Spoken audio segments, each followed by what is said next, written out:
from now on, we are going to have 2 meetings every year, one in May, the other one in November. So you will be hopefully hearing from us soon.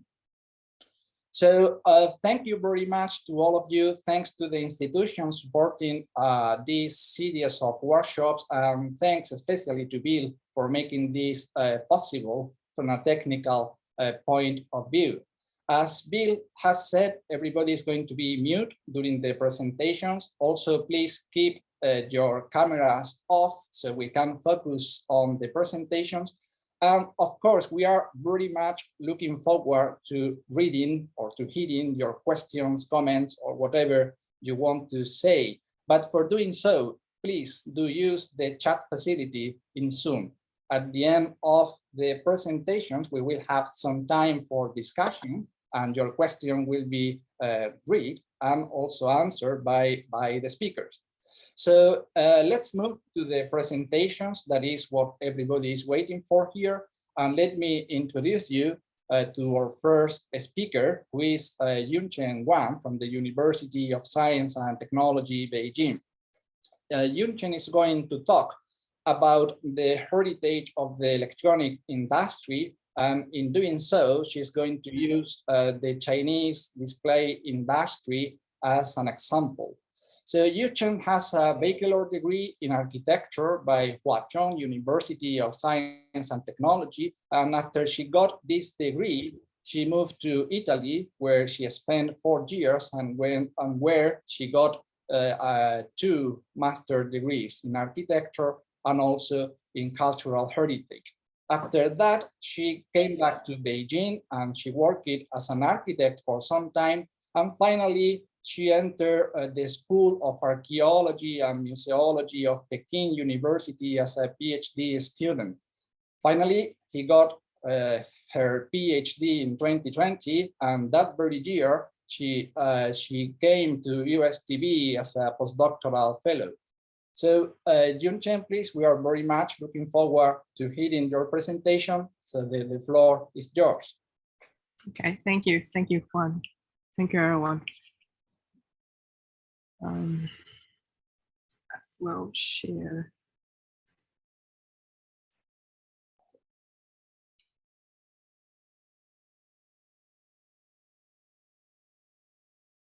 Okay. Can you see the screen? Yes. Okay. Hello, I'm Wang Yuchen from the University of Science and Technology, Beijing. Today, I will talk about the electronic heritage, especially about the display industry heritage. So the presentation will contain 3 parts. First, I will start with the basic question from the title, which is that possible for the display industry to generate heritage? After answering this question, I would like to pose a further one. Is that necessary to do so? Or let's say to consider this legacy as heritage, is that necessary? My answer here is yes. And to further illustrate this positive answer, I will talk about the history of the display industry and try to dig the value of them and share some ideas about what we can do in the future in the last part. So I will first share with you a section of an animation about what I'm going to talk today. Feast your eyes on this, Tina. There's a homeless guy named Yoshida who buys electronics people throw out. Look, he'll pay 3,000 yen for a TV. Come on, let's go look for one. Somewhere just so. You know I've seen the list of them. So wasteful.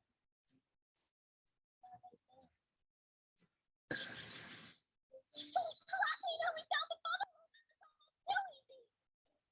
Tell you now for treasure.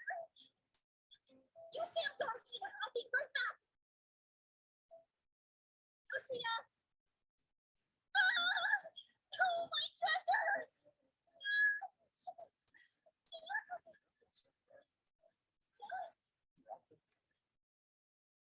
But you want a TV.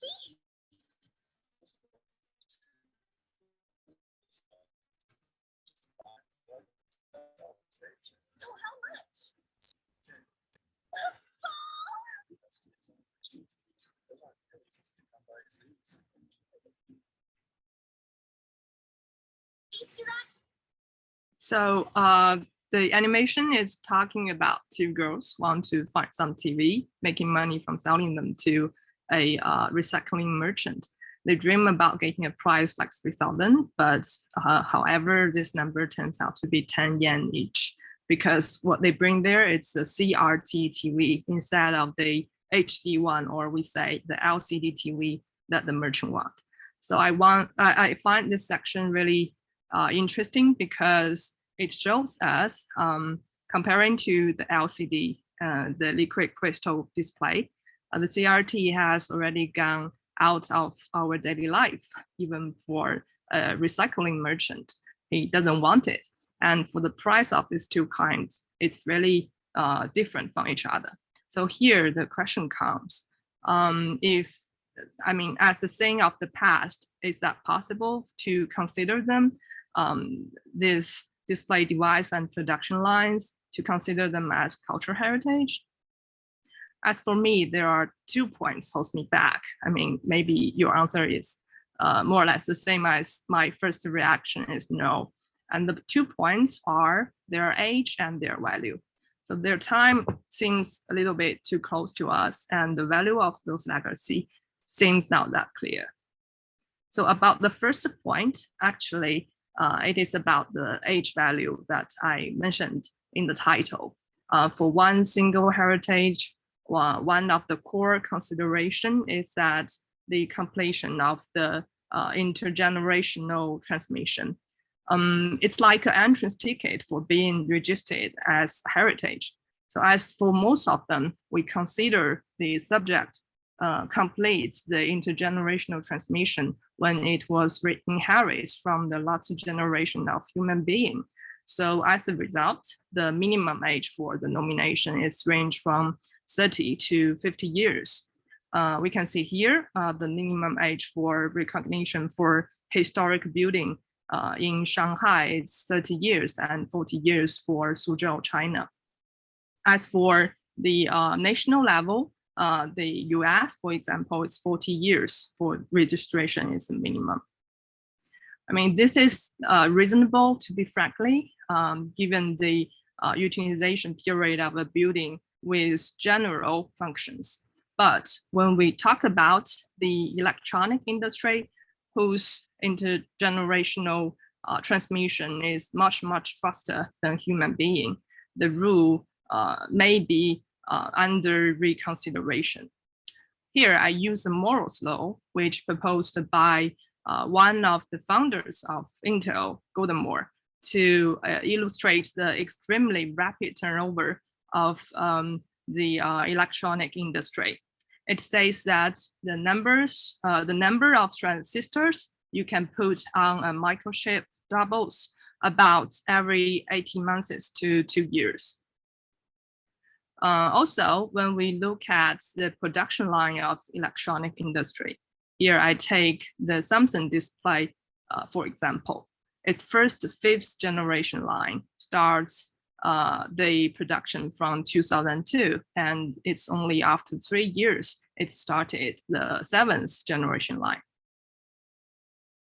Here I'd like to make a brief explanation of the generation of the production line. It actually represents the size of the glass panel. The higher the generation is, the bigger the base panel is.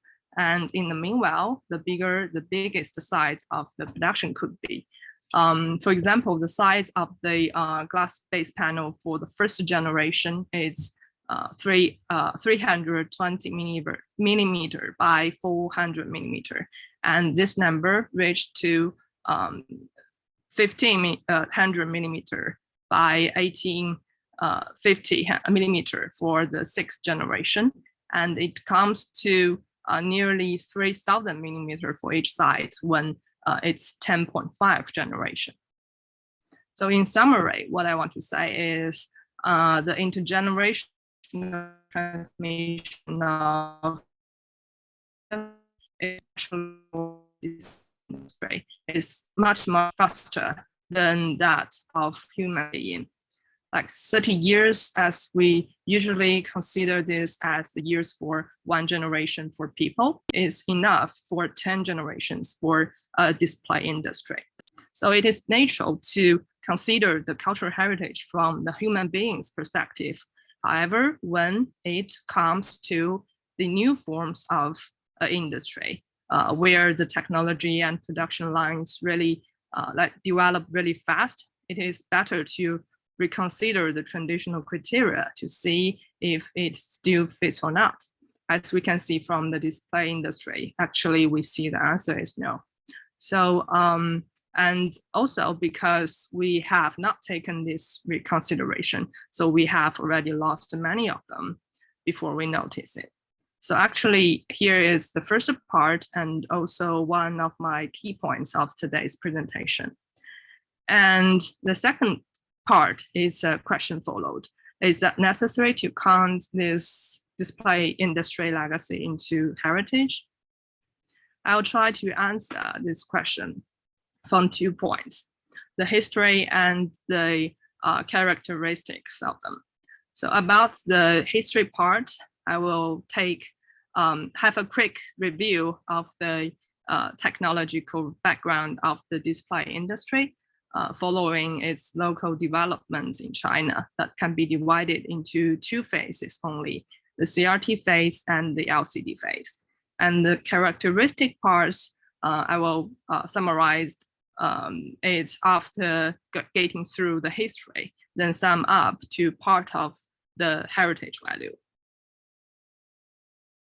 So start from the technological history. The earliest display device is CRT TV from the first half of 20th century until around 2000. So the CRT display was the most dominant one, and it was LCD to break its monopoly. In China, after the initial localization of the technology, it can be divided into 2 phases, the CRT phase and the LCD phase. The former one starts around 1980s, ends in 2007.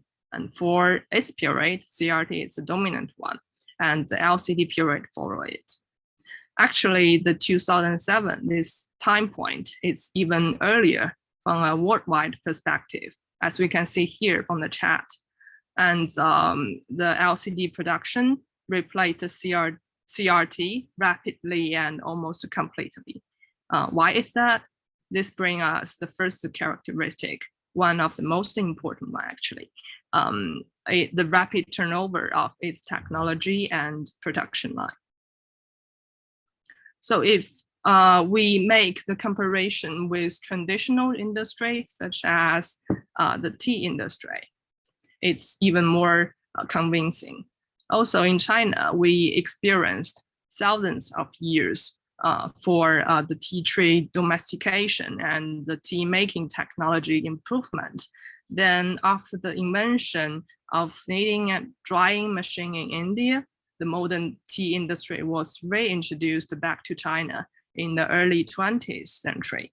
So this case can further prove that the age value of an industry, the display industry heritage, cannot be measured by the same rule used for the traditional craft industry. So the second characteristic of the display industry is it has high requirements for the production space. Panel with bigger size can only be produced by the higher generation production line. And the scale and the organization of space requiring by higher generation often cannot be met in the production space for lower generation lines. So for example, the core production space for the 4.5 generation is 80,000 square meter with the minimum height as 4.6 meters. And for the 6th generation, the minimum space and height are 400,000 square meter and 6.5.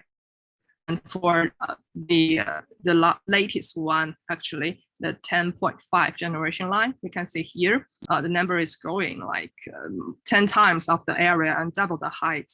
So one higher generation production line means new equipment, new production space, and the abandonment of the existing factory and equipment.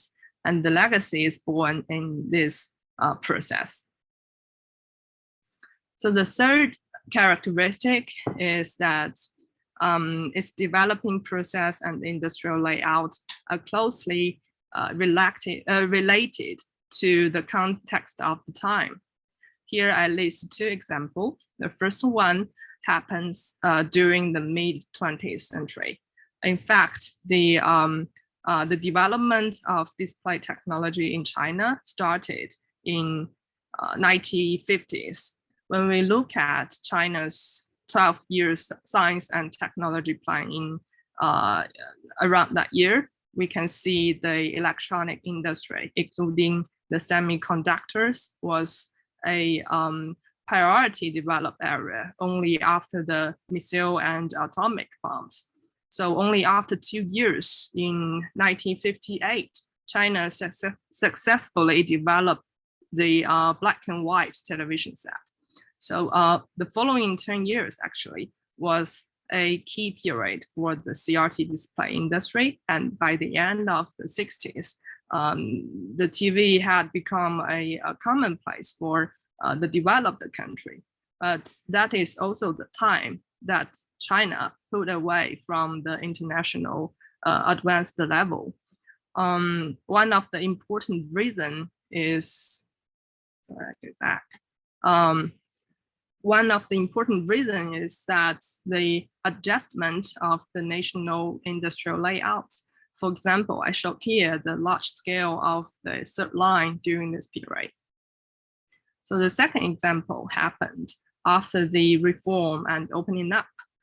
In 1978, China introduced the first production line of CRT television. And by 1985, a total of 115 lines were introduced in. And in the year of 1985, the Ministry of Electronic Industry of China held the first national conference on the localization of color TV, in which it was proposed to gradually establish a complete CRT TV industry chain, and the State Council began to ban the direct introduction of color TV production line. So as a result, the production line of electronic components for TV, the color TV, turned out to be a hotspot for introduction.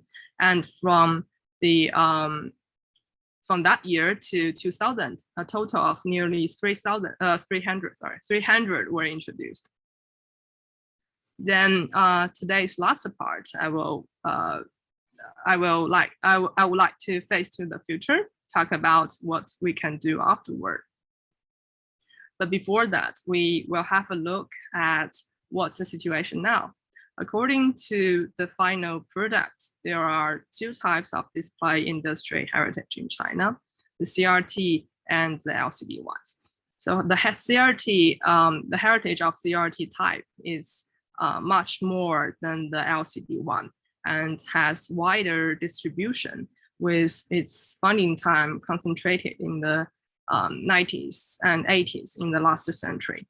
So due to the impact of the panel display, most of them are have been abandoned, with only a few maintaining their original function, especially for some special products, like the picture I showed here, the LG Shuguang in Changsha. Also, there are some have been converted to other function, like the Beijing Panasonic. It was founded in 1987 as a color tube factory, closed in 2009. It was reformed into a real estate complex with new functions, as we can see here. The main production space was is modern museum, and it's opened in 2015. the former office building was converted into a hospital, and the staff dormitory is a hotel now. So for the whole industrial estate, it covered a total area of 200,000 square meter. Now, with an annual output value of nearly 40 billion RMB yuan, which is around 5 billion euro after the function conversion. Also, for the production line, the equipment and the machines, as far as I know, there are few was transferred for other productional function, like the BOE 5 generation line, switched to produce some new radar and sensor products. So, but we can still see that many of them, of the former production line, the factory and the equipment were abandoned and destroyed already. The display industry is so close to our daily life. We use the devices for mobile phone, for TV, computer, the display monitor, and so on. We use them like almost every hour, but it is also because of this, it's so close to our daily life. So we unconsciously ignore them. Those things with unique value that can be seen as industrial heritage have, some of them have already disappeared. And I'd like to continue this work to make further theoretical exploration based on history coding and site investigation, and also the interview to get oral history material as well. Actually, during the last months, I planned to make a site visit to a factory in Beijing. It was a big company, and one of its suburban part, it's still running to produce stelbies. So those are the pictures provided by the company. This taken from the 50s and 70s last century. And here is what they looks like now. But for some reason, actually, because of the COVID-19, I cannot reach there. But still, I'm always looking forward to the site visiting. Also, because during the last, actually during the past decades, China has already built up the biggest display industry scale in the world. So we can foresee that the scale of the upcoming heritage in the future is big as well. I believe there are huge potential for us to do this study. So to sum up, in the animation, the merchant said that these old time machines are rubbish. But as for me, I take the same attitude as a little girl. I take it as my treasure, although in different way. So that's my presentation today. Thank you for giving me this opportunity to share with you. For more information and details, you can check the paper here at least, and the email are also welcome. Thank you. Thank you very much, Yuchen, for that very thought-provoking presentation. And it totally fits, by the way, the main theme of this workshop, because, well, today we are working with the new generation of people doing industrial archaeology and industrial heritage studies, and you have introduced the new generation of industrial heritage, perhaps. So very, very well chosen, the topic. Thank you very much for your presentation. Thank you, Juan. Thank you. Thank you. So let's move to our next speaker, Otis Gilbert, who is going to talk about the excavation of industrial sites in the UK. And he's going to use two cases to do so, Sheffield and Normanton. So Otis is our vice chair in the Young Members Board of the Association for Industrial Archaeology, and he also belongs to the Chartered Institute for Archaeologists. So until recently, he used to work for Wessex Archaeology, and the excavations that he's going to present today were done when he was working for Wessex Archaeology.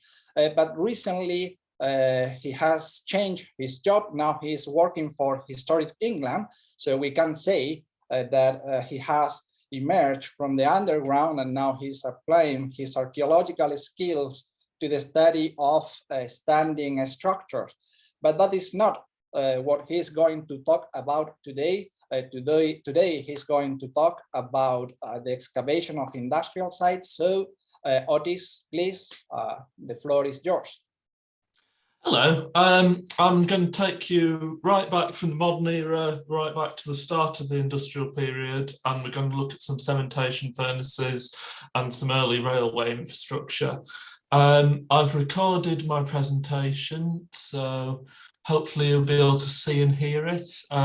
Let me know if you have any problems. Hello, I'm Otis Gilbert. Today's talk is on digging industrial Britain, 2 case studies from Normanton and Sheffield.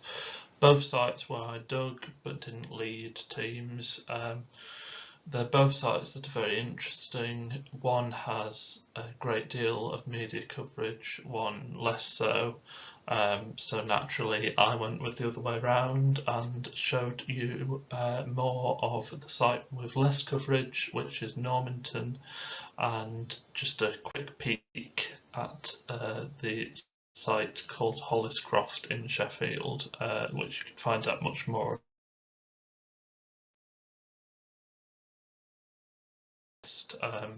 I've now left Wessex, who were the people I was working with, and are now working in planning historic buildings and historic monuments with Historic England. Thank you. As you can see from all of this, the photos are copyright of Wessex Archaeology, Emily Eastwood or myself. And it's based on multiple reports and the figures from them, and as you can see from the wide range of names associated with the project, commercial archaeology requires the input of a lot of people. So this talk will discuss excavating subsurface industrial remains in the context of UK archaeology. It's meant for those who have some understanding of what archaeology is, but not necessarily a grasp of how we do things in the commercial style in the UK. It'll look at 2 similar sites, Station Road in Normanton, which is in West Yorkshire, which was a cargo rail sidings in the town and was dug in 2019, and Holliscroft in Sheffield, which is a steelworks in the heart of the city, which was dug in 2017. It will look at the prompts, methodologies and outcomes of both excavations. In UK archaeology, most archaeological excavation is carried out due to the development of new structures or infrastructure. This basically means either flats, houses, rail, roads, sometimes power. It's things that are being built. The developer, so the company or person building, must abide by certain planning rules set down by the local council under the guidance of national government. Since 1990, this has included conditions relating to archaeology. Often this allows us to investigate the archaeological remains on site, and the work is carried out according to local rules, national standards from industry bodies such as CIFA or Historic England. So what happens then? The developer hires an archaeological unit such as Wessex, which can be a charity, a company or a publicly owned service such as a council. This can sometimes come through a consultant who will advise the developer on their selection based on price, quality and such. At this stage, prior to the plan being approved, a desk-based assessment is prepared. This is an assessment of the heritage and archaeological value of the site in question. Most include an assessment of damage to the archaeology and sometimes recommendations for future work. These are prepared using local archives, old maps, aerial photography, LiDAR, and reports of archaeological sites nearby. Sometimes these do not recommend archaeological excavation takes place, but when they do, it gets to WSIs. So a WSI is a written scheme of investigation.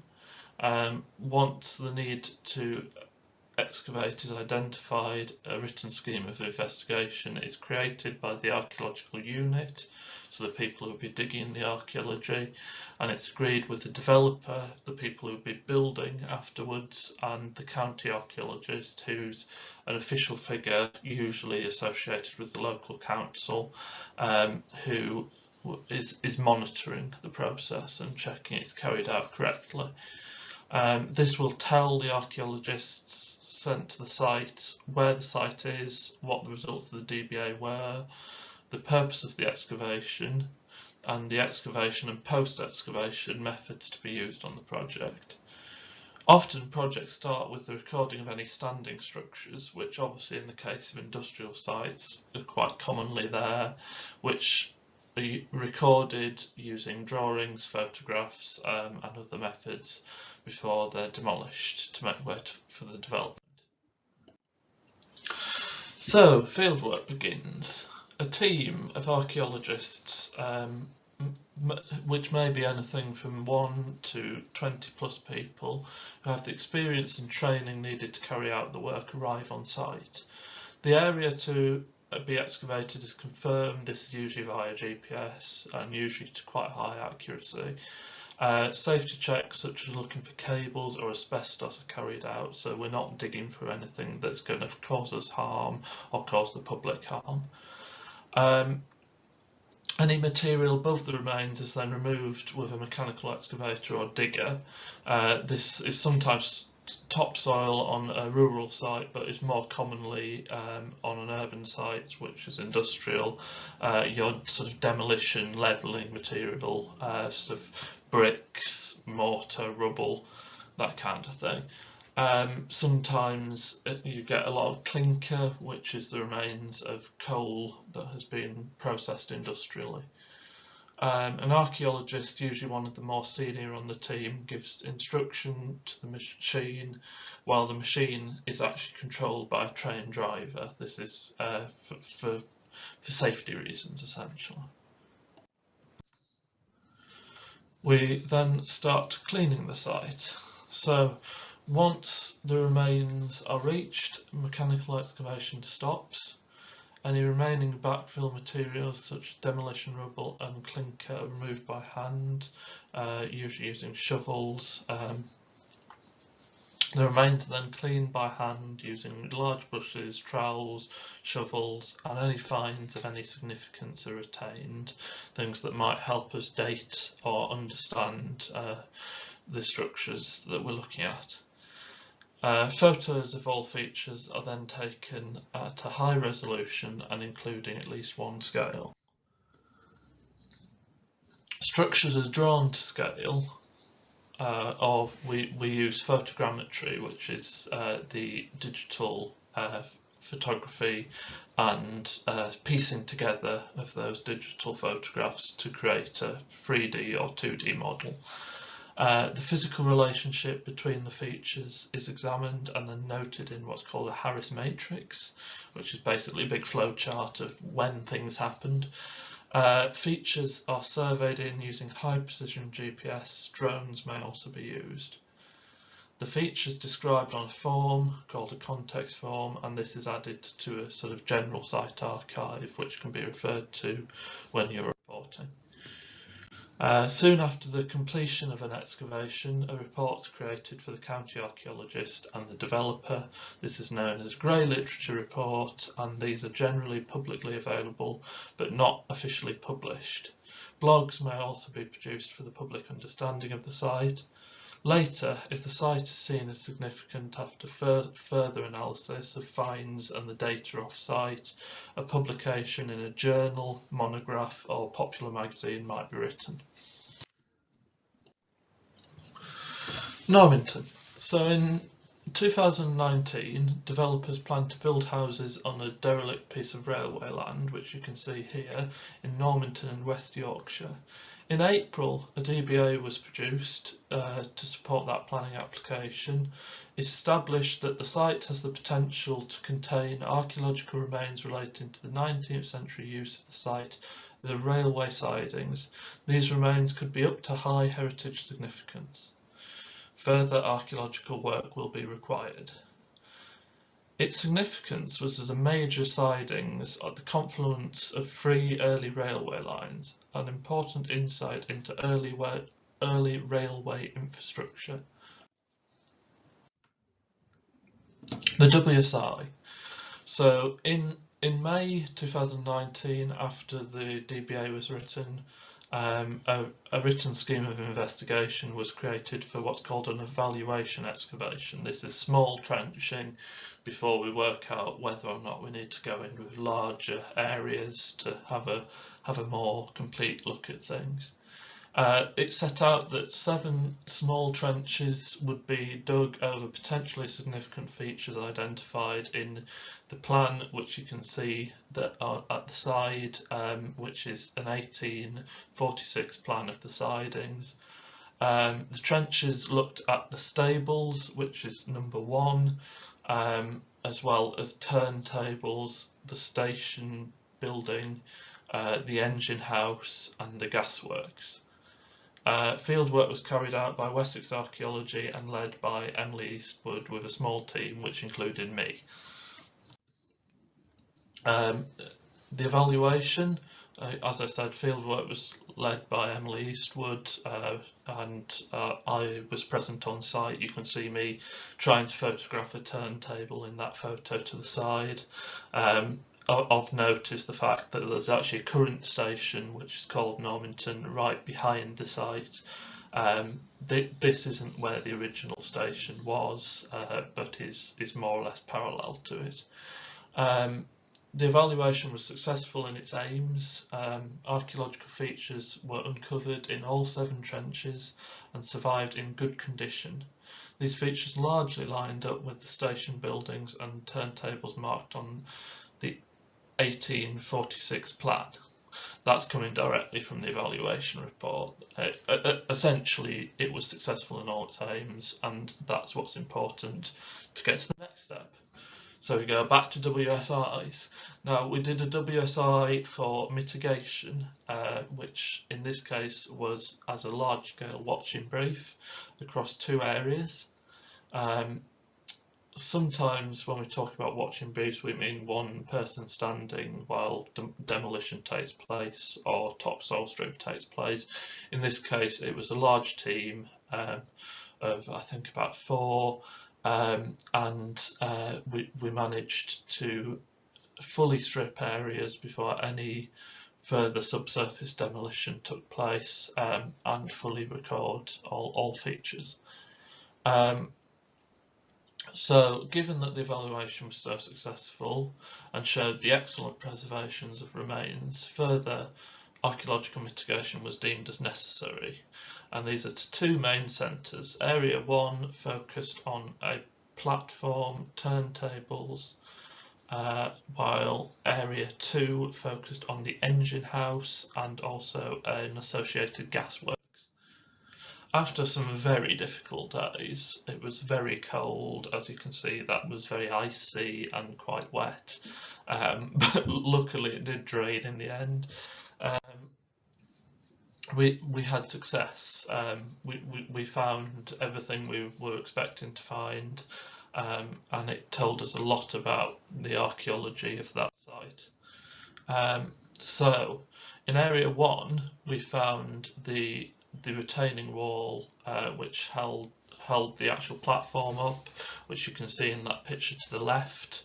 That ran along the entire area, almost unbroken, but the platform surface itself had been removed. We also found a culvert, which may be associated with the period of the brick tax, as it had the words drain written on each brick. This was imprinted so they couldn't be used in building, because at that time bricks used in building were taxed, whereas bricks used in drainage weren't. And as you can see in the final image, we found the turntable, which was in generally poor condition, but it was present. So in area 2, again, we were successful. We found the engine house with 2 bays for engines and carriages, quite clear there on the left-hand image. We also found the gas holder of the gas works, which is your middle image, and there was also some associated buildings with that. And we found several turntables, the biggest of which is shown on that right-hand image. These weren't in a great state, but were very clearly turntables, and their relation to the activity on site could be quite clearly seen. So photogrammetry, obviously given the amount of structures present on site, we decided that recording of this would be best done digitally to give the best results and to be most time efficient. Usually we'd do this with a drone because it's much easier and much quicker just to fly a drone up there, take lots of images and then stitch them together. But we were right next to a railway line, and in the UK you can't fly drones anywhere near railway lines. So we used what's called a pole cam, which is essentially a giant selfie stick which we pointed up in the air and take photos in plan from, and then we stitch those photos together. We took a selfie using it as well, as you can see to your left. So this is the results of that. It quite clearly shows the gas holder. So it quite clearly shows the gas holder, some sleeper impressions running up to the gas works, and these were buildings associated with the gas works. Then you've got the engine house there with 2 bays, which were in quite good preservation. There's also a nice drain running into possibly some sort of engine or chimney base there.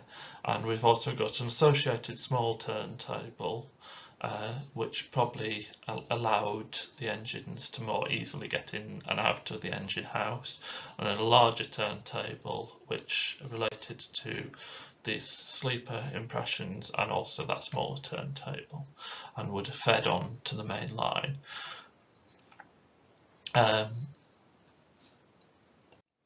These flues here may have been also related to the gas works. They were heavily heat affected fire bricks and were quite interesting in their own way.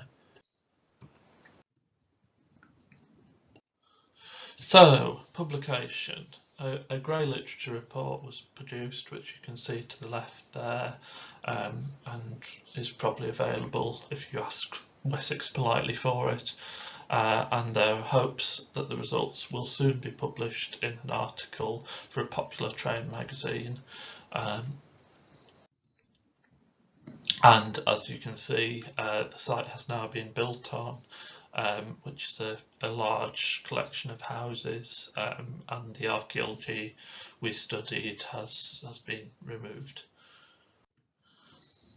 The other site I'll be talking about today is Hollis Croft. This is a slightly earlier site. We dug it in 2017. Developers planned to build flats on part of Sheffield's Furnace Hill area called Hollis Croft. It used to be an old crofting community, that's why it's given that name. The land was not agricultural when the steelworks were there. Unsurprisingly, this land had been a formal steelworks given the nature of Furnace Hill as a area name. The DBA suggested the possibility of cementation furnaces, an early form of steel production. Excavation was led by Emma Carter with a sizable team, and the evaluation found many archaeological structures, and again archaeological mitigation began. Excavation was really intense here. As you can see, there are several trenches and several large areas which developed from these trenches. So, for example, that area E and F came from a trench E and a trench F, which were then amalgamated. While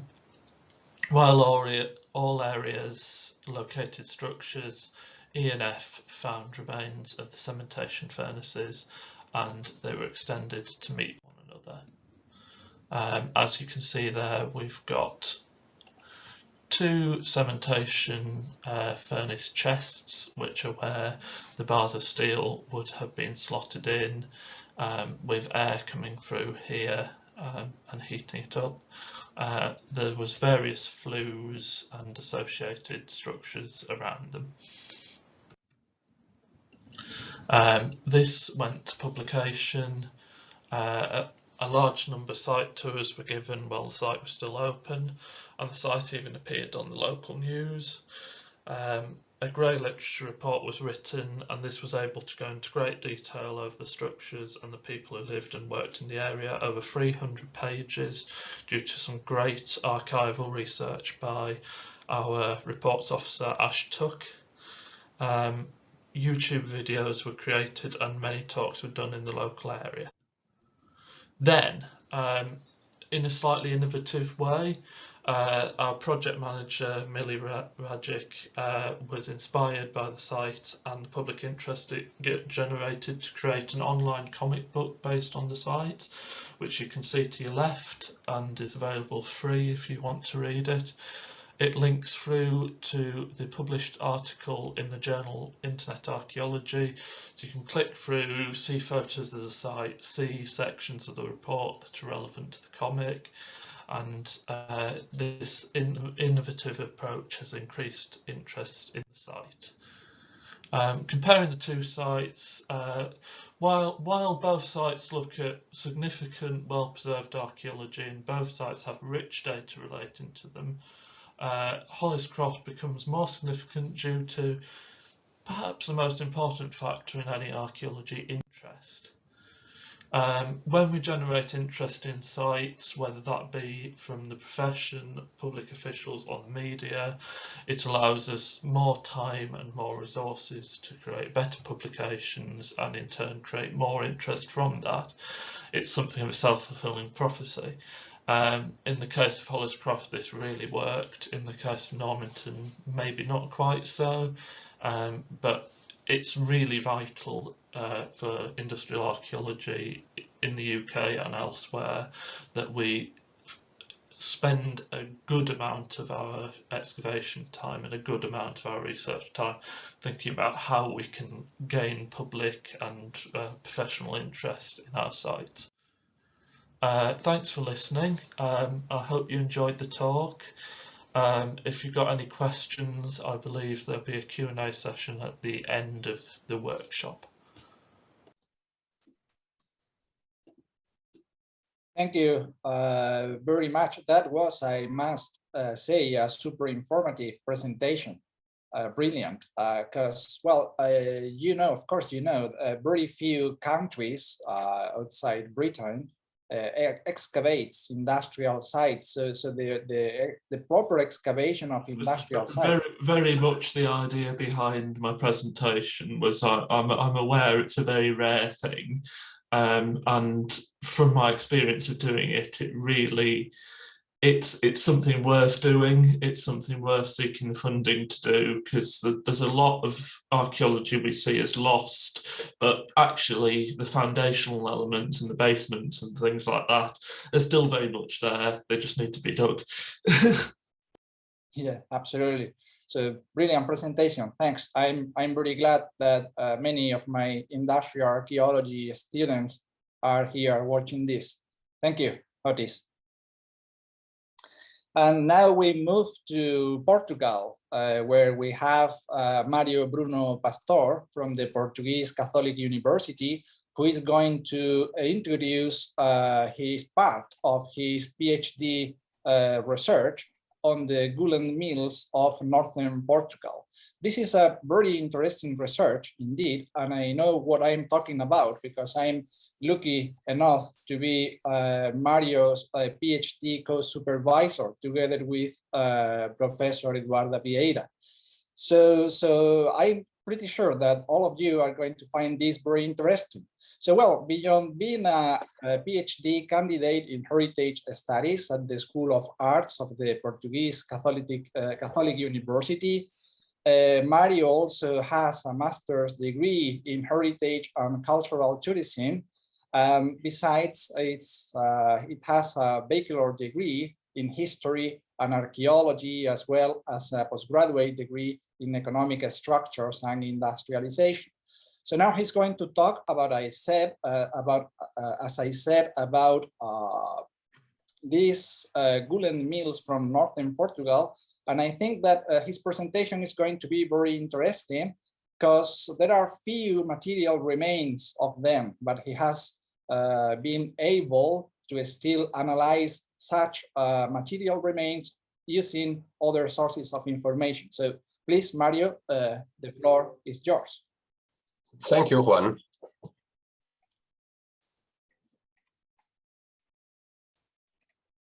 Okay, I hope you all can see it now. Yes. Okay, let's start it.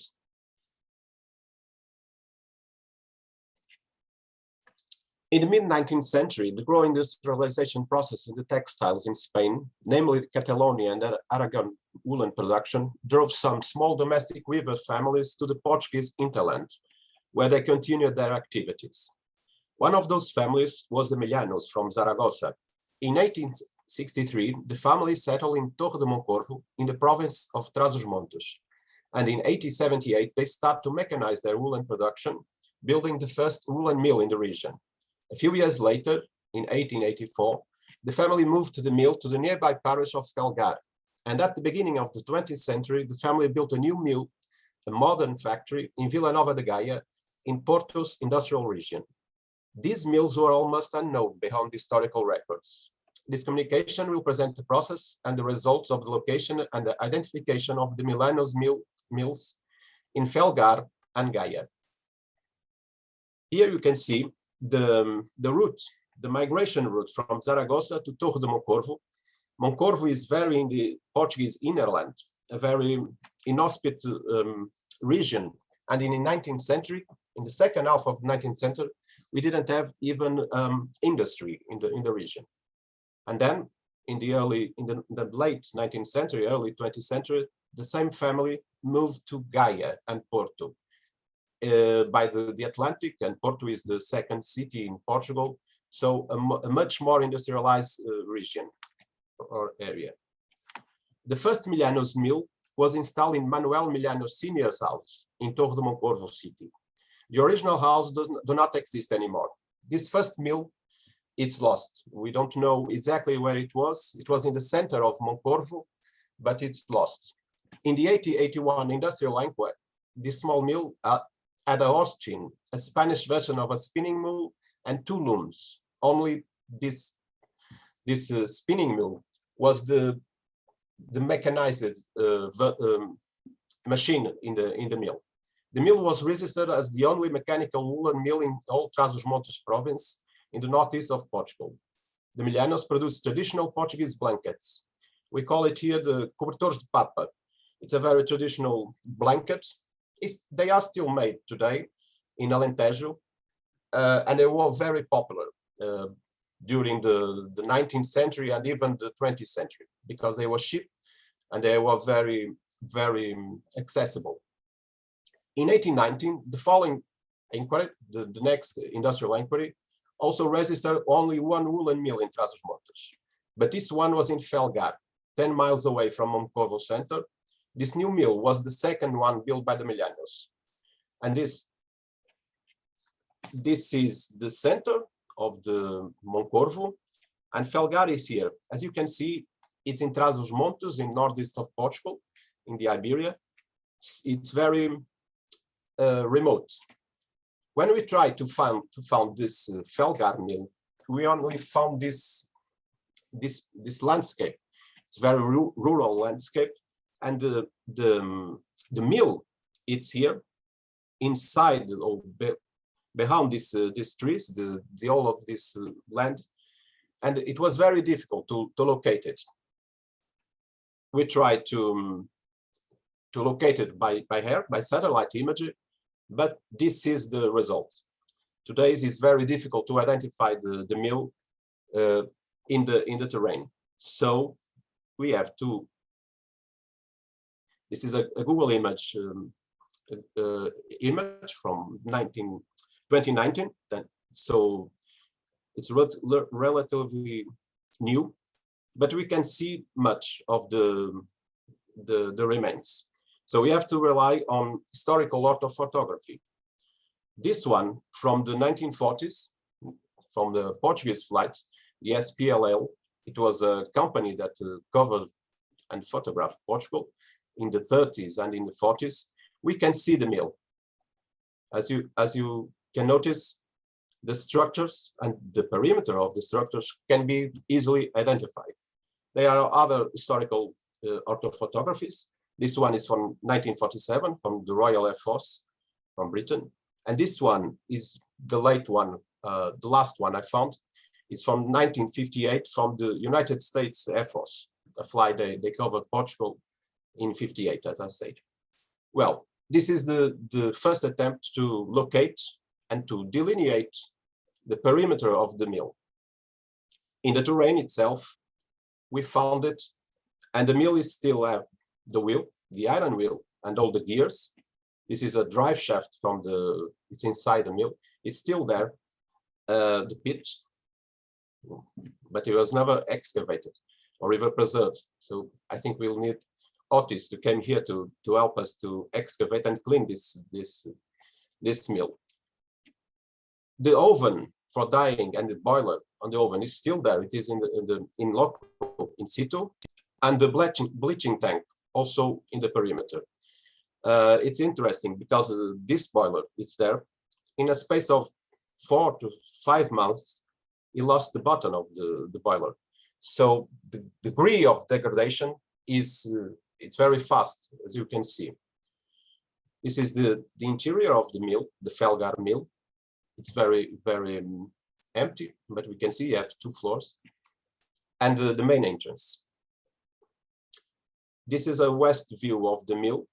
This area with number 1 was the residence of the owners, of the Millanos. We can see this whitewash in the wall indicate us this is the residential area. Number 2 is the door we see behind. And this bars to dry the blankets. Here is the access. It's very difficult to go there. The road is blocked by vegetation and rocks. I didn't even add phone signal in the place, so to see how isolated this is. In the late 19th century, the Millanos moved to Porto.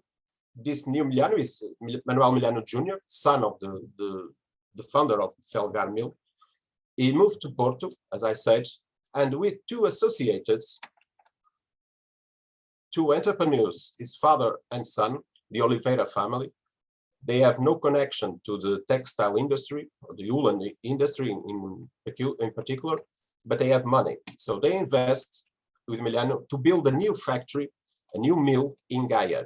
This new mill was completely mechanized, had gas engines to work, and it was installed in Vila Nova de Gaia in an area called the Pilar Hill, Serra do Pilar. The hill, as we can see here, this is a recent image. We see the bridge, and all this, this is the hill, the Pilar, the monastery. All this line from here is the Avenida da República. You knew that the factory do Pilar, was built in this avenue, but not exactly where. As the name indicates, the first attempt to find the original factory was here near the Pilar. Fábrica do Pilar, it means it was in the Pilar region. However, this Pilar in the 19th century was not only this part of the monastery. All this area was considered serra. So this large field was the pilar at the late 19th century. Today, we only consider pilar this area. And it was here that the Fábrica do Pilar was located in some suggestions, but we never found it. We have to look forward on the rest of the Serra. Now it's a urban avenue, Avenida da República in Gaia. It is in the late 19th century, the same area. As you can see, it's a field. And the only physical reference we have from the Fábrica do Pilar is this advertisement photography from 1909. We can see the three associates and the mill, but we haven't any context. We haven't a reference to locate the factory. So we have to move on and look on other sources. This plan is a very early plan of Avenida da República in Gaia from 1899. And there are some, this is the monastery, the aqueduct run over here. And we found some allotments, the new allotments they built in the early 20th century. One of them, much more to south of the Avenida, is marked as Antonio Caetano de Oliveira plot. This Caetano de Oliveira was one of the associators of the Milanos. So we followed this clue, and in the land registry archives of Gaia, we found that Milano was acquired this lot from Oliveira in 1918, and we confirmed that the original location of the factory was in this allotment. So we have to rely again in historical orthophotography.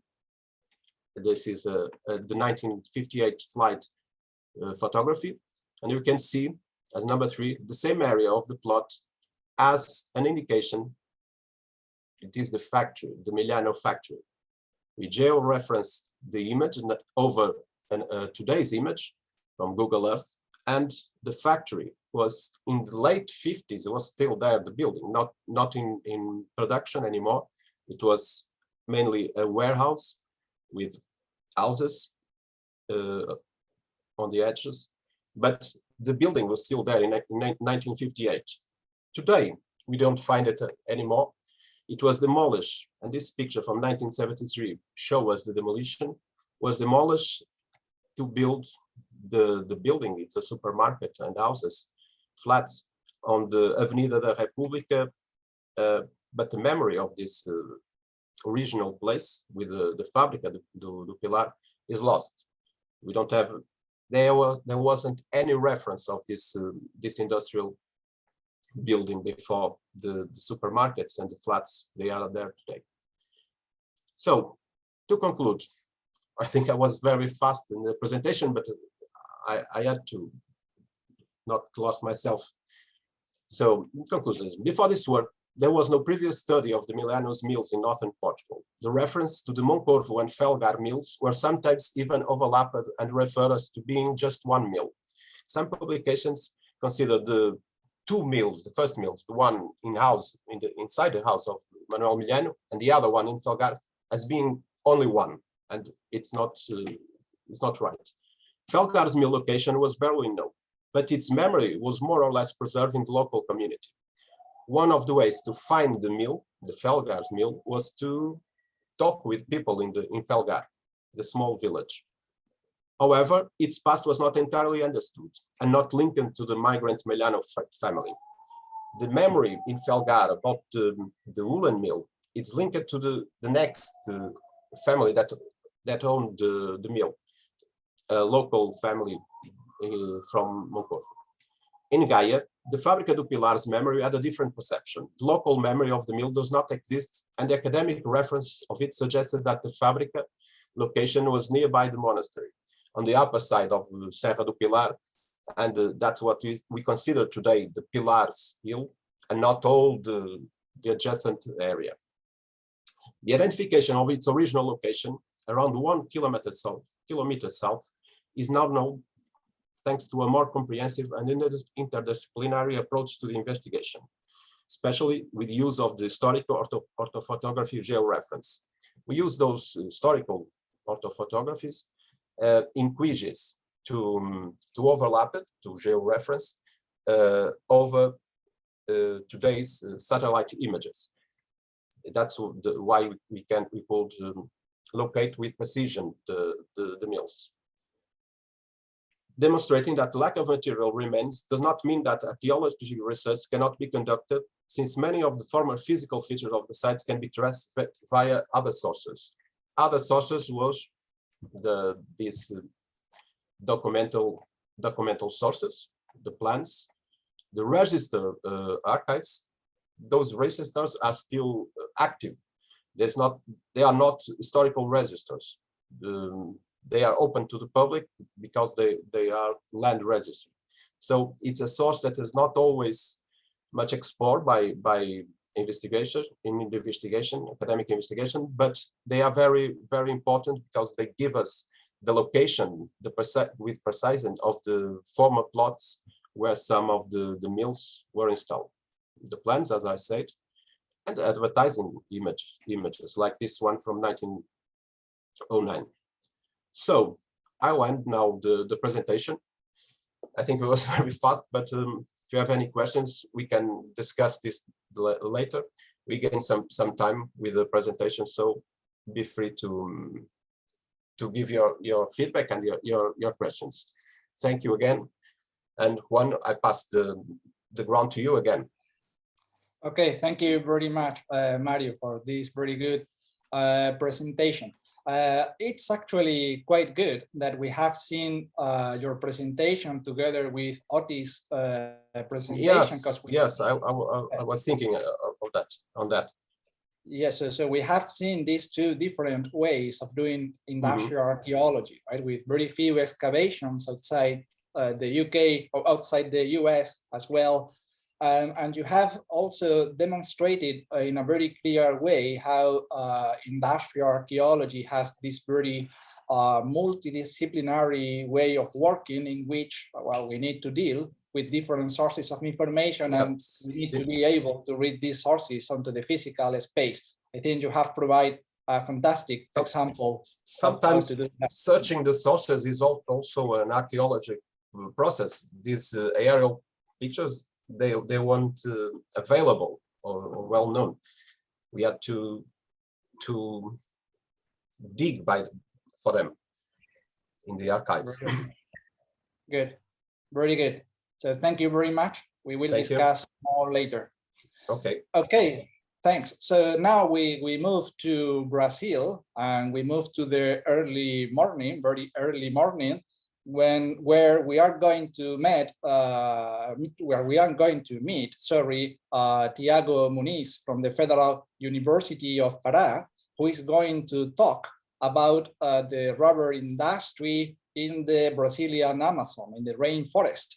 So Tiago Muniz, he holds a PhD in anthropology and archaeology by the Federal University of Pará, a very recent PhD diploma, I must say. If I am not mistaken, it was only 1 or 2 months ago that he finally graduated.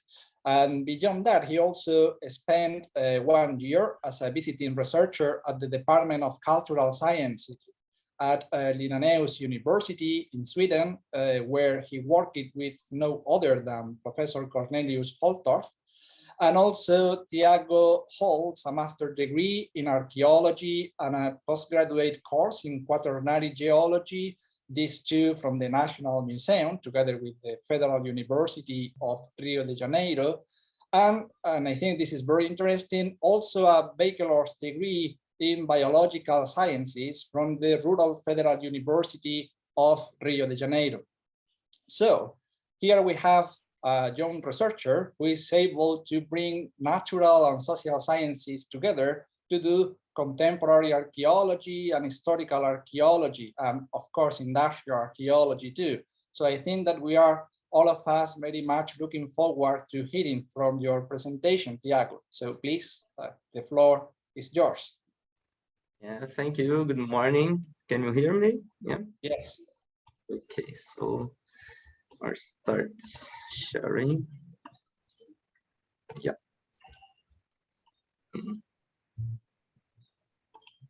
Oh, yeah, here. So, good morning, everyone. I'll be talking today about rubber industries and entanglements in Brazilian Amazon.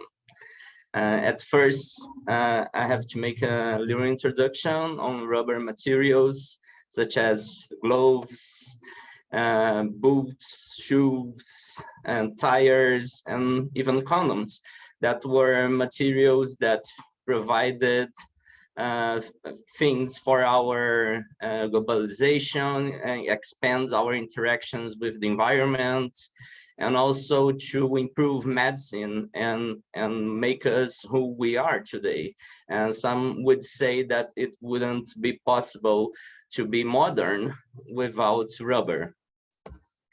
So from its very first uses, here are some historical registers about indigenous rubber bottles, historical shoes that were made by rubber, the first glove that's improved surgeries, the tires for the first motorcycles and cars, and also rubber floors that were very fashionable by the early 20th century.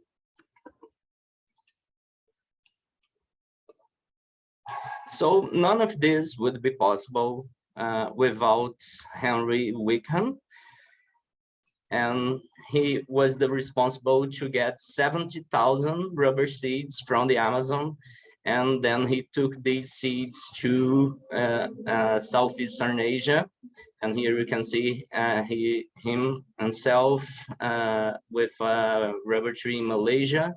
And after that, he even got a title of a Sir by the British. So his achievements began in the lower Amazon, in Pará state, in Brazil. And here is his first drawing about what would be his first settlement or his first home near Santarém. And here's a commissioned painting portraying what his life would be like in that region. And also how he would have shipped these, a lot of these seeds with the steam ships. And nowadays, this is what the village looks like, which is the place that we believe that it was a place where he got most of the seeds. And here are some of archaeological findings in the region. So to get there from Santarém, you have to get a boat that takes 5 hours. And this was the first time we went there. And the second time we went there, it was not working anymore. So we had to take a slow boat. So just to get there, we would take 10 hours. It's not very easy to access the region, but it's a pleasant, beautiful place to see and to rest in the way. And the perfect timing to go there is by this time, July and August, which is when they are having this religious party.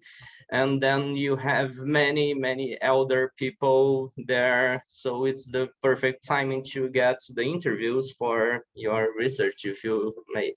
So this is Santo Inácio de Loyola, which is the patron of the village. And he is also the patron of the Jesuits. And so this place has a huge colonial history in the Amazon, besides the rubber boom. And also these people here, and they also, some of them are descendants from Jewish people. because also the Jewish were settled there and they were huge merchants in the rubber boom. So as you get to the village, you can see a lot of shreds and you can easily recognize this is like a long-term occupation place, and besides its uniqueness, and it's a very beautiful place by the Tapajós River. So this first attempts of what we might classify as botanical colonialism began with the Cinchona experience.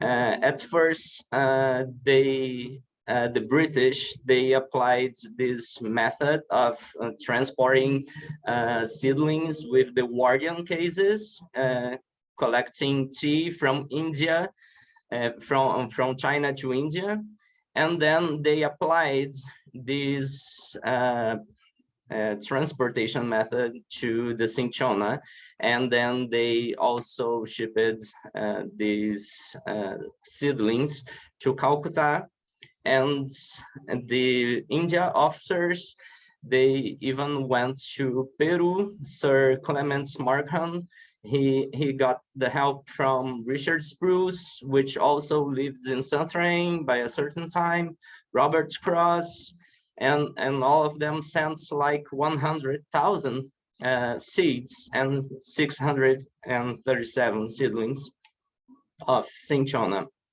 So these guys, they were in contact with Wickham later to get the rubber and share these experiences. But Robert Cross also tried to get another type of rubber from Panama, but without success. He sent 7,000 seeds and 600 seedlings, but none of them were viable. And afterwards, Robert Cross also tried to introduce Ceara rubber in Ceylon, which is actually Sri Lanka. And this Ceara rubber is another type of latex that you get from Brazil. Actually, you have a lot of rubber types explored during time. So the most important one, the most efficient, and it is known as para rubber, and which is Hevea brasiliensis. And you can see here a rubber tapper working on it, or and you have Cassiloa rubber, which is another species, and Mangabeira, Balata, Gutapercha, Blicrodia, and India rubber, a lot of different types in Africa, and the Ceara rubber as well, and other different species from the same genus. So these seeds from Wickham, from Hevea brasiliensis, they went from Brazil to Kew Gardens in London, and then I got the chance to research that through the connection with Linnaeus University, and these seeds were shipped to Ceylon, and there another Henry gets into the history, and he gets 900 seedlings that went to Ceylon, and this Henry is Henry Nicholas Riley, and he takes these seeds to Singapore and multiply these seedlings and develops new tapping techniques, which makes him known as the father of rubber industry. So also, but of course, it was the absence of the fungus leaf blights in Asia that also allowed these rubber plantations to be successful, and the development of these techniques and work of Riley. And nowadays, yet you have Wickham's seeds or the clones of these first Wickham seeds as the most cultivated worldwide. And as Mr. Pettis, he researched at Boeing, he's a chemist. He researched that Boeing seeds are the main donor of germplasm in these modern clones. So we can easily link this village through chemistry to archaeology. So and even other historical records showed that this very place was where Hevia brasiliensis were collected by what the local reported as English people. And Emilia Snetzlagi, working for the Paraense Museum, Guild, and she went there in 1911, and she registered that the English people would have arrived at Boeing and harvested as many rubber tree seeds as possible. As these seeds were not mature, they would have beaten the green fruits, and that would explain why so few germinated. From these 70,000 and that we can sense, only 3,000 were viable. So this is probably why so few germinated, because we can made an agreement with Kew Gardens that he would be paid by each 1,000. So he just sent 70. So nowadays we have to think a lot of things about the work on rubber industry, which is mainly seasonality of the tree and the latex production. But in this concept of the materiality of rubber boom, which is like a concept that I developed in my thesis, you have other important factors, such as the boats, which is called the reggaeton, and everything in the Amazon was traded, bought, and sold, and accesses, even information got by boats. You have the types of settlements that they were different in different places, and the types of the tracks nearby the cabins, these settlements, the taming of the rubber and the taming of the new arrivals, the taming of the forest and being tamed by the forests is also another important factor. And the food waste and food, what people were allowed to hunt, to grow. It was a very controlled space. Many reports even registered slavery-like work conditions through time in rubber, in South America, in Africa, in different places.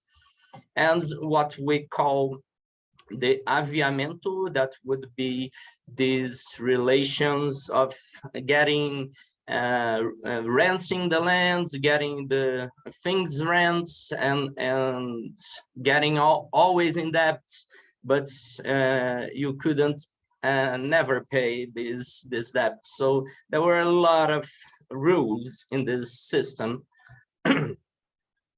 And of course, this is the Amazon. You have human things, plants, fungi, animals, and non-humans living together, and which is also a very important topic for anthropology as well, since you have perspectivism and indigenous peoples living there and working in the rubber boom as well. So have a lot of immaterial heritage relations going on besides these material relations.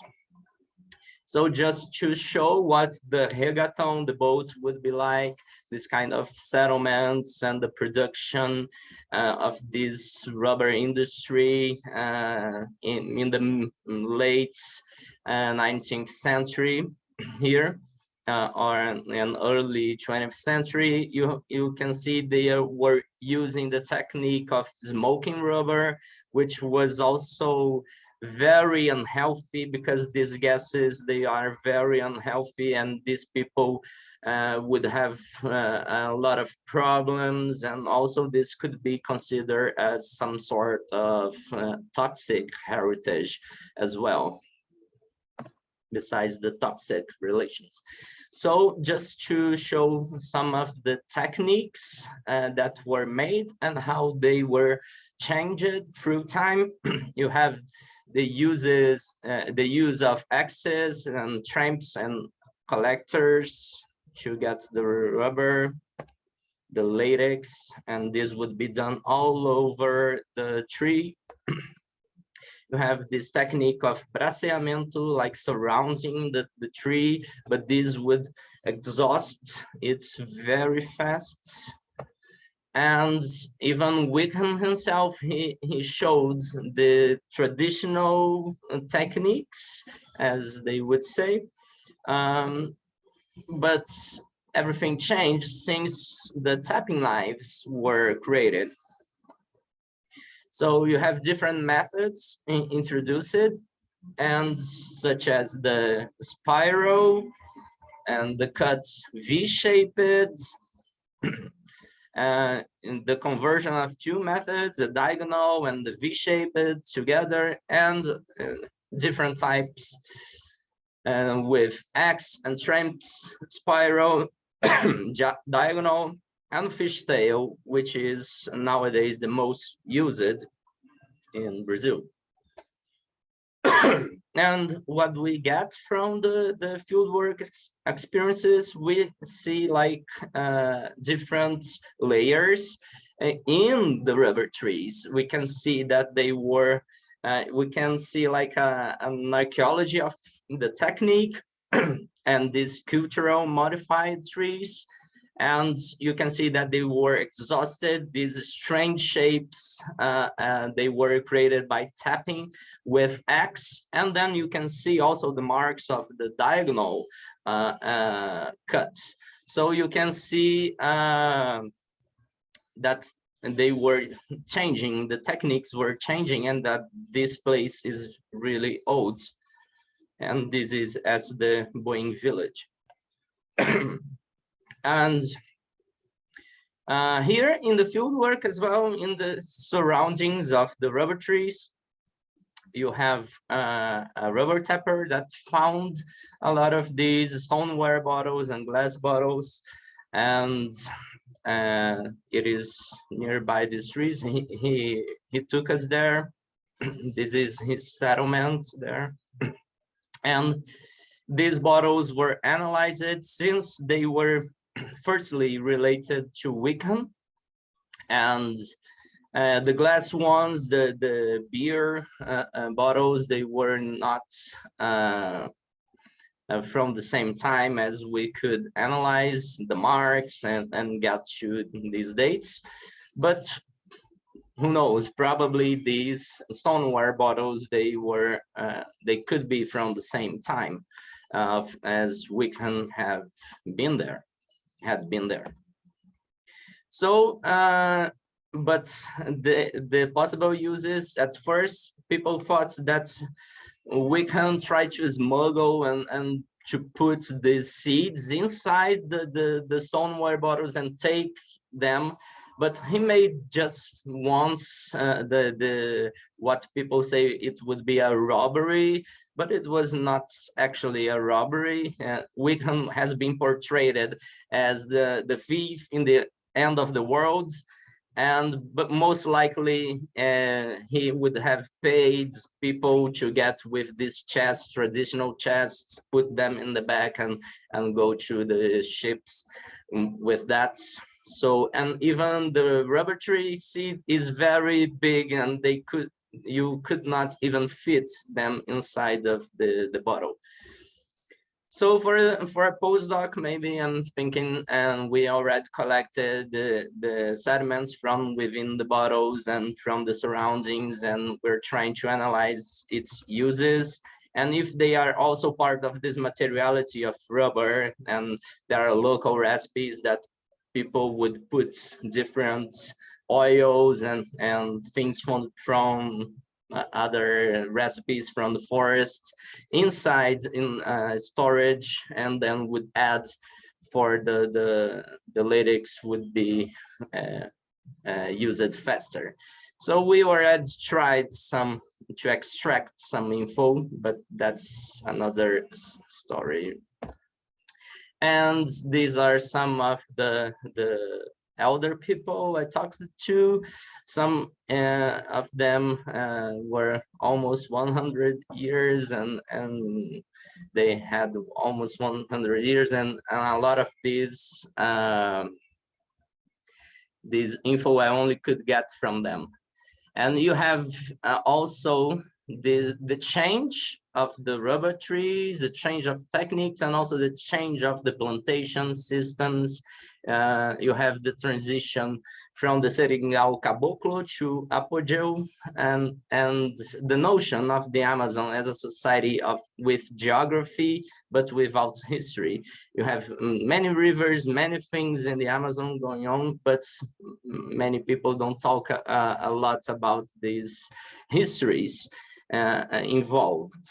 So it is also important to get the whole picture. And also the history of Fordland, which was dream city or metropolis that Ford built.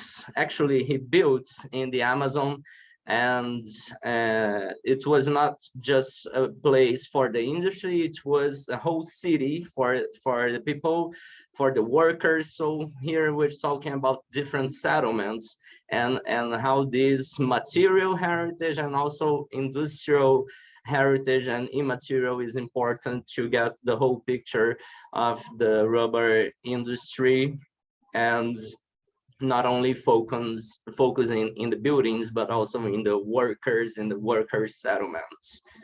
So that's it. I tried to go a little faster, maybe too much fast, but I would like to thank the funding agencies, CAPES, Erasmus Plus, and my advisors, Diogo Costa, Floriano Pastori, Cornelius Hotov, and everyone for watching it. And thank you once again. Thank you very much, Tiago, for this very illuminating example of how to bring natural and social sciences together. And this is an approach that is actually not very common in industrial archaeology. And I do believe that it is essential, because obviously we cannot understand industry without nature. And at the same time, we need to understand that industry has changed nature to the point of creating a new geological era, right? So I do believe that we are missing much of the picture, because we are looking normally at all these things from the past only from one side. So I think you are a very good mediator in this war of science that Bruno Latour used to talk about. I see Bruno Latour in your presentation very much. Mm-hmm. That is very nice. And I think it was very impressive. I'm very curious also about how to study these footprints, material footprints, some of them not material footprints of industry that are not in things, non-living things, but on living things, such as the trees. That is really challenging, right? How to study the footprints of the extraction of the materials for working in this industry in elements that are living and are changing. So very good presentation, very inspirational. Thank you very much. So we have something like 20 minutes for discussion, and I will read the comments and make some questions too, but since we have time and we don't have so many questions in the chat facility, I do believe that if anybody is willing to open her or his microphone and talk directly, I think you are very welcome to do so, because we don't have so many questions in the chat facility. But I will at least read the comments that we have by now, and also make some questions of my own.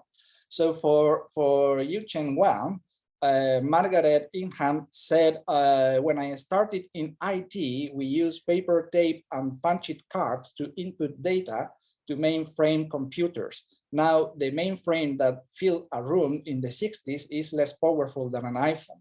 All of this is in my generation. I believe IT generations are not more than 5 years to ensure the evolution is recorded.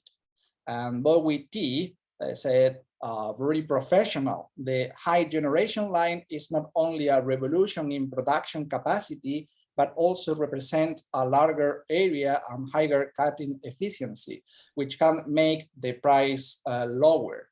And I would like to add a question to these comments, if I may, because, well, I know that in China, there are some places related to the electronic industry, maybe not exactly the display industry, that are also very new and are already considered industrial heritage. We have some examples, at least a pair of examples in Beijing. But it looks to me that in most of the cases, the heritage making of these sites is very much reduced to the sites itself, to the places. So I don't know what is happening with the objects, and to which extent, to what extent we can also consider the objects to be industrial or technological heritage, but that doesn't seem to be happening, or if it is, I'm missing that. So, and even you have shown that example from Beijing Panasonic, that at least based on the pictures that you have shown, I think that that place is telling absolutely nothing about the display industry. And I think that the reason is that all the objects are gone. So if possible, I would like to know more your opinion about what kind of criteria, what kind of parameters could we use to attribute heritage value to these things that are not all enough, and how can we integrate the objects into the sites? Because for me, are the objects themselves that give meaning to these sites. Okay, thank you for the question. Actually, I think it is because we haven't taken it for industry heritage. So we lost many of them, as you said, that we take an empty box actually for the picture I showed as a museum. And of course, I will say we should preserve part of it, not all of it, because there are too many. And the further study will be should be taken for the industrial process. I mean, the developing process of this industry, and to study which is the key point, or let's say the key machines for all the development. Well, as far as I know, I don't know whether you whether we talked before about this, like for the fifth generation line of BOE, like I showed in the presentation, all the objects were taken for a new function for radar production. So that's a new function. But as far as I know, that kind of situation is not, it's really rare in China. I mean, I don't know for other places. So there are a lot of works for us to do, actually. Yeah. Okay, thank you very much for that brilliant answer too. Thanks. Okay, so for Otis, we have also a pair of comments. Adrian Bailey said that, well, interesting to compare how industrial archaeology is perceived between South Yorkshire and West Yorkshire, active and public interest to zero. Wan Dongdong is bringing some opinions from the East, and she says that it is a pity that in China we cannot excavate industrial sites dated in modern and contemporary periods. only the sites which last long period from historical period to current, like the wine archaeological site, may have chance to be excavated. But now we are working hard to survey at the industrial site first. Hope to have the chance to do real industrial archaeological excavation in the near future. I do really hope the same, that we can do more excavation of industrial sites in China. And maybe that is, as a matter of fact, a very good chance to moving forward with our collaboration with the Association for Industrial Archaeology, so we can learn from the experience of the UK in developing archaeological excavations in industrial sites. I also have a question for Otis, and my question is related to the findings of these excavations in industrial sites, because well, normally when we are excavating sites that are much older, like Roman sites, we normally keep all or almost all the findings coming from the excavation. But I don't think that is the case with the excavation of an industrial site, because, well, first, the amount of findings is just huge. In other occasions, the findings can be huge themselves. And in several cases, they have some problems, such as, well, toxicity, right? So how to deal with the findings in an archaeological excavation of an industrial site? That would be my question. Well, I think firstly, it's important to say that in the UK, the amount of finds from archaeology are becoming a real problem. We have very limited museum capacity, and it's very expensive to deposit at museums because archaeological units have to pay quite a large fee per box to deposit finds at museums. And increasingly, there's a lot of local museums which simply don't have the space to store any more finds. So even when we're talking about prehistory, we do discard a considerable amount of finds. But yes, in relation to industry, there's a lot less finds retention. We tried to make sure anything that through physical analysis can tell us more about the site comes off the site when we do. So that would go back to the archaeological unit's office. We'd send it to sort of technical specialists. So for grindstones, you'd send it to somebody that had done extensive research on grindstones. For crucibles from the crucible furnace, you'd send it to a metallurgist.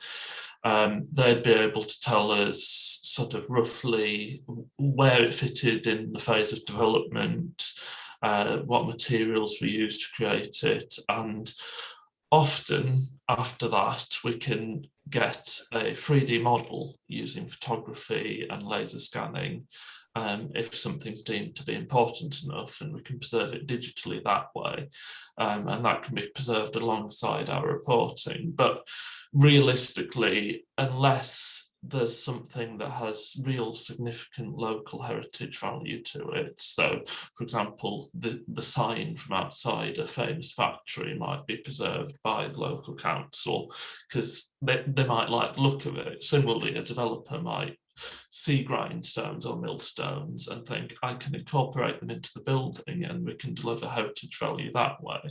But a lot do end up essentially discarded. I've got a garden full of grindstones which I'm going to turn into a rockery. Okay, yeah, thanks. That was again a very informative answer. Thank you, Otis. Before we move forward, we have a new question for Dr. Yunchen Wang by Bowie T. It was shown that the industry was deeply influenced by South Korea in your research. Did you find these influences in industrial heritage? For heritage parts, actually, no. But it's really interesting question because it's also remind me about how China, I mean, the BOE, the main company of China, get into the this field, it's because of the accreditation of Hantai of South Korea in 2003. So yeah, thank you for the question. I will get a deep further study of this. Thank you. Thank you very much. Well, it looks like the discussion is getting hot, which is very nice. So Rob Vernon would like to make some questions for Otis. So Rob, please. Yes, Otis, I was quite interested in your talk, but there was no mention of archaeological geophysics.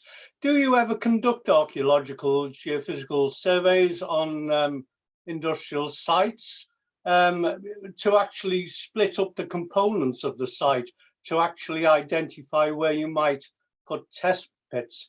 I accept that features like ferrous collections can upset magnetometer surveys, similar areas of heat zones, but they can be useful. Have you ever used them?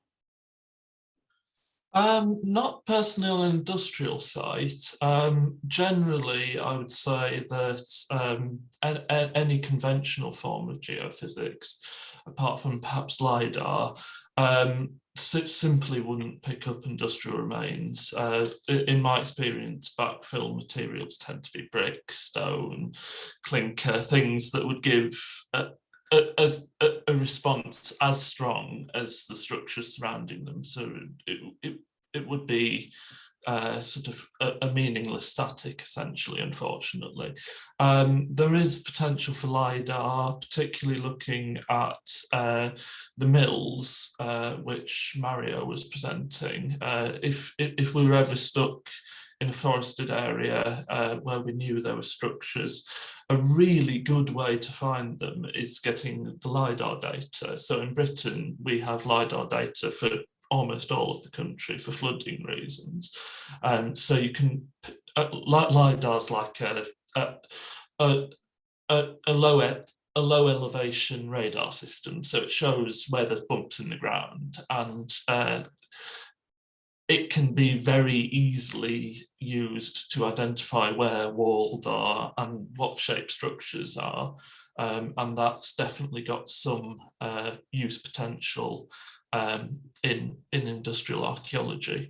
But geophysics, as we might see it normally, so your magnetometry, your resistivity, unless you were on a site that had immediately become rural, so had been backfilled with topsoil, for example, you would struggle generally on the industrial site to respond. I was thinking more of actually picking up components. I accept that the spreads of ferrous material will upset magnetometry, but it may be useful for picking up, for example, leaks associated with mill structures.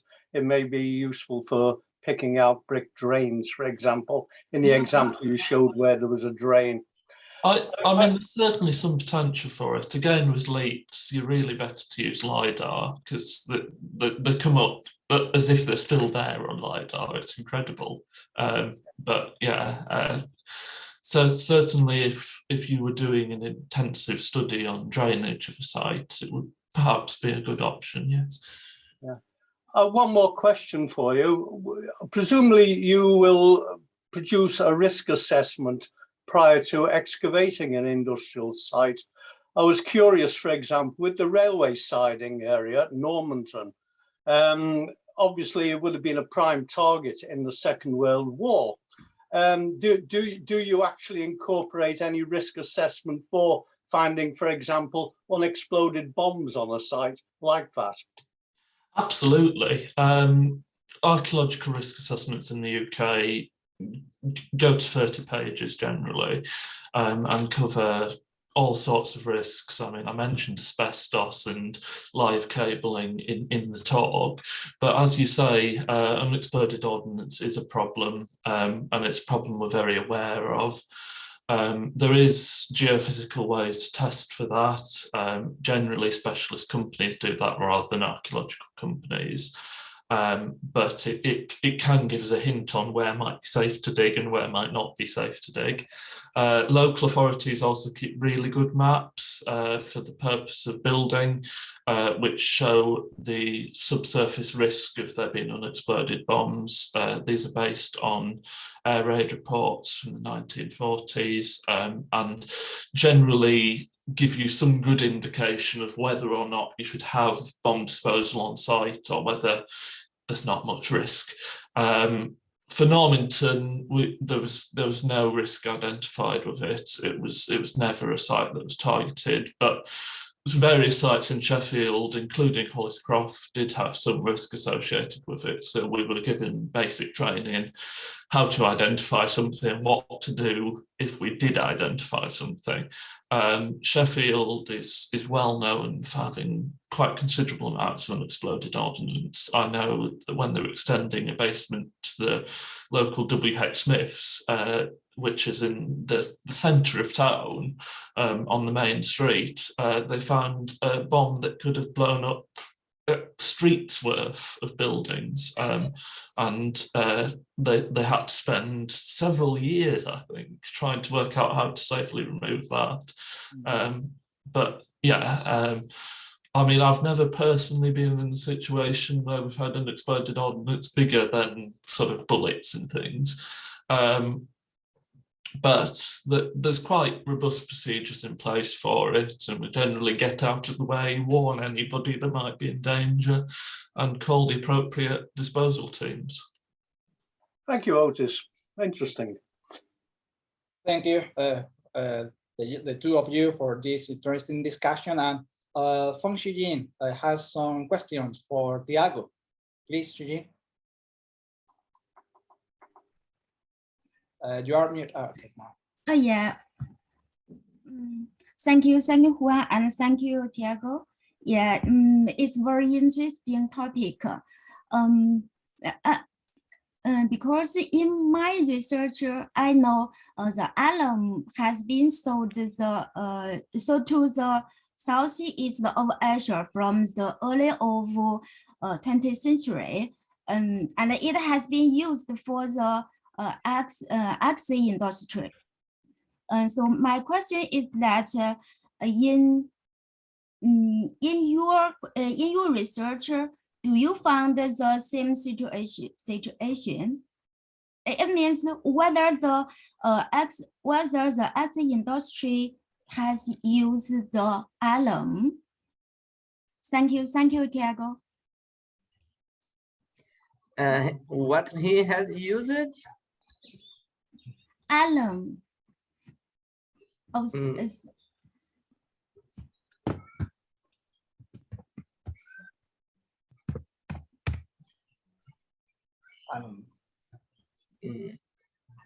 Yeah, it has been used from the early of 20th century. Yeah, it has been transformed from China to the southeast of Asia. It used for the axe industry. So in your research, has you found the same situation? Yeah, not that I know of. I didn't come through this, but in rubber industry, you have different things that people added from like local recipes and to coagulate rubber, for example, and also to smoke rubber. And yeah, in local industry, like they would use like manioc juice, they would use like lemon juice, and they would use each community, they would have like different recipes. For example, the first documented local recipes, they talk about rotten eggs added to the lytics. And talking with my chemistry friends here and researchers, they would say, oh, but rotten eggs are sulfur. And sulfur is what is discovered by Goodyear as the vulcanization agents. And when you add sulfur, rubber coagulates. So this is like a local knowledge, adding different chemicals and from local things that were available. But they would add different palm tree oils, and you have like, it's almost like their heritage, these local recipes, because each community, they would have different recipes. But in the developing of the industry itself, they would make it a pattern and bring different ingredients. But there they would use these local ingredients. Okay, thank you, Tiago. Thank you. And I think we only have time for one more question, because it's already time for breakfast, lunch, and dinner. So Cristina Merciu from Romania has a question for Bruno Pastor. Is the promotion of good meals of those that are still preserved among the interest of future research?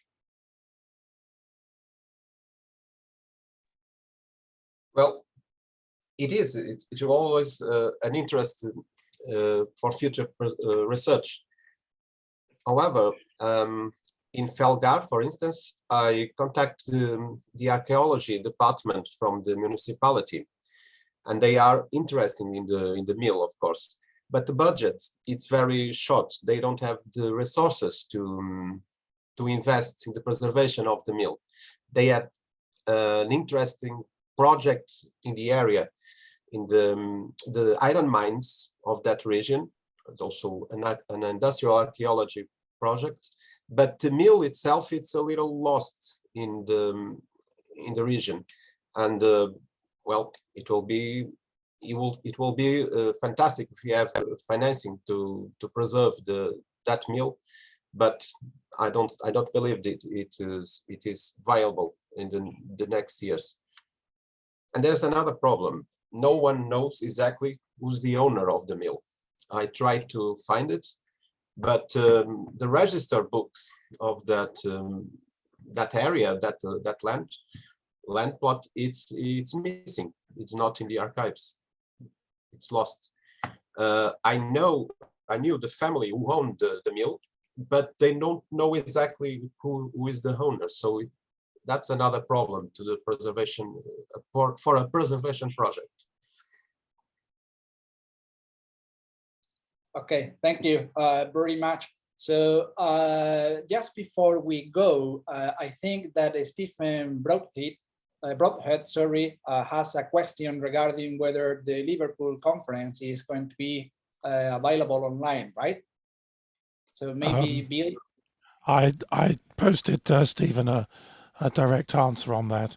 The Liverpool session in June is composed almost entirely of field visits and walks, so there's no facility, I'm sorry, for to broadcast any of that. Okay, thank you. Stephen, please. I'm just, I was asked by a member here about a copy of the feasibility study for the underground canal. That's what I've just been working on. So I'm going to share that email, that Google Drive link.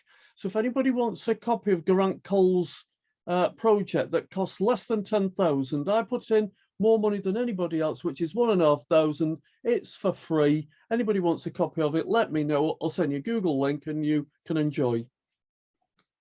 Thank you, Stephen. That's very kind of you. Thank you very much. Okay, so I think it is time to say goodbye for now. We will have a new workshop in November.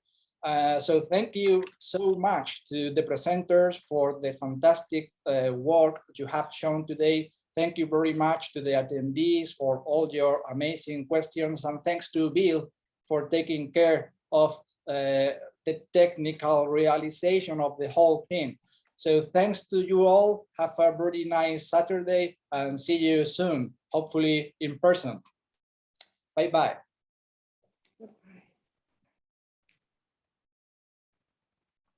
Bye, everybody. Bye-bye. Bye.